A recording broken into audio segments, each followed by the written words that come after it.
से हैं, इसीलिए बताने आए हैं कि आप हमारा समाज नहीं समझ पा रहा, जब जानेगा तभी मानेगा। समझ रहे हो ना, समझाना जरूरी है, वही समझाने के लिए आए हैं। क्या हमारे बच्चों की आने वाली दिनों पे ऐसे ही बूढ़े बुजुर्ग हो गए, ऐसे ही स्थिति हो जाए कि अच्छा मतलब कि सब चीज़ हो, इसीलिए बनाने के लिए आए। सरकार से सुविधा बहुत है, 75 तरह से सरकारी सुविधाएं हैं, 75 तरह से, लेकिन यहाँ क्या मिलता है? 5 किलो राशन और 1100 रुपये पेंशन दे रहे हैं, अभी दे रहे हैं 2 महीने से, नहीं तो 400 रुपये देते थे। मुकेश साहनी जी ने जब इन्होंने दबाव बनाया, एक वीडियो तो अपना बनाना, हमारी 2 महीने पे सरकार बन रही है, हम महिलाओं के लिए 1500 रुपये बूढ़े यूट्यूब पे डालूंगा, पेंशन देंगे।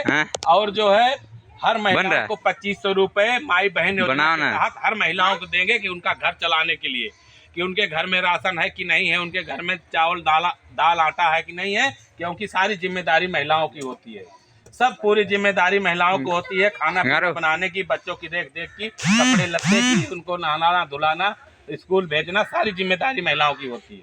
आदमी तो दिन भर रहता है बाहर, 200-400 रुपये कमाता है, दिहाड़ी लेके आता है, कुछ बाहर खर्चा कर देता है, कुछ लाके देता है, तब जाके उसका जो है रोटी का इंतजाम होता शाम को, सही ना, तभी उसके घर में चूल्हा जलता है। तो सारी जिम्मेदारी महिलाओं की है। आधा जो है आबादी महिलाओं की है, आधी, अगर 100 जेंट्स हैं तो 100 महिला हैं, महिलाओं की भी उतनी हिस्सेदारी है जितनी जेंट्सों की है। तो आप लोगों को आगे बढ़ चढ़ के हिस्सा लेना पड़ेगा, क्योंकि अब तक आप लोगों को मालूम नहीं था कि आपका हिस्सा बेईमान पार्टी लोग खा रहे हैं।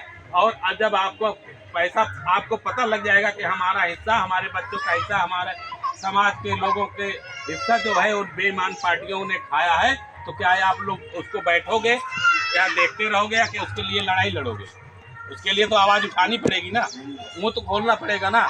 तो जब तक मुंह नहीं खोलने से मिलेगा तो हाथ भी उठाना पड़ेगा, क्योंकि अब मुकेश साहनी जी आपके समाज की लड़ाई लड़ रहे हैं, पटना से लेकर दिल्ली तक, कि हमारे सहनी समाज का आरक्षण चाहिए, इसका हिस्सा अधिकार चाहिए, रोजी रोटी कपड़ा मकान चाहिए। तो आप लोगों को ही बताने के लिए आए हैं। अभी तक आपके समाज का कोई नेता नहीं था, कोई पार्टी नहीं थी, कोई चुनाव निशान नहीं था, कोई ईवीएम मशीन में बटन नहीं थी। अब इन्होंने बटन लगवा दिया है ईवीएम मशीन में, तो अपना होता है, अपनी पहचान अपनी होती है, इसी झंडे से पहचान होती है। जब ये आपका झंडा है तो आपका झंडा घर पे लगा रहेगा, तो आपकी पहचान होगी कि आप लोग सहनी समाज के लोग हो और मुकेश साहनी के लोग हो, तभी आपको हिस्सा मिलेगा, सही है ना। अगर आपसे मैं क्या बता रहा हूँ, अगर आप लोग दूसरे पार्टी को वोट दोगे, भाजपा को दोगे या किसी दूसरे को दोगे, लेकिन गिनती भाजपा में नहीं होगी, क्योंकि ये पार्टी बहुत जोर शोर से चल रही है। सारे लोग यही कहेंगे कि सहनी समाज की पार्टी है, तो सहनी समाज के लोग ने मुकेश साहनी को वोट दिया है, नाव पे दिया है। पहली बात जान लो, अगर आपका काम होगा, भाजपा वाले के पास जाओगे, भाजपा में कि हमारे के विधायक सांसद के पास जाओगे, या भाजपा के कार्यालय पे जाओगे, या कहीं सरकारी काम कराने जाओगे, तो आप लोग से पूछा जाए सहनी हो, तो कहोगे हाँ, तो बोलोगे, वही कहेगा कि आप लोग तो सहनी समाज को वोट दिए हो, तो जाके उनसे मिलो आप, क्योंकि आपका नाम है सहनी समाज के साथ में लिखा गया, उनके साथ में ज्वाइन हो गया है। कहते हैं भारत जातिवादी देश है, इस जातिवादी देश में बिना झंडा के आपको हिस्सा नहीं मिलेगा, बिना अपनी पार्टी का हिस्सा नहीं मिलेगा। इसलिए हिस्सा दिलाने के लिए मुकेश साहनी जी ने आप लोगों के लिए पार्टी दिया है, आप लोगों के लिए उस ईवीएम मशीन में बटन लगवा दिया है, चुनाव निशान दे दिया है। अब आप लोग अपनी बटन दबाओगे तो आप लोग घर में रोजी रोजगार, ठेका पट्टा, नौकरी चाकरी तब आएगी आप लोगों के लिए। हाँ, हिस्सा दिया तभी आएगा आप लोग।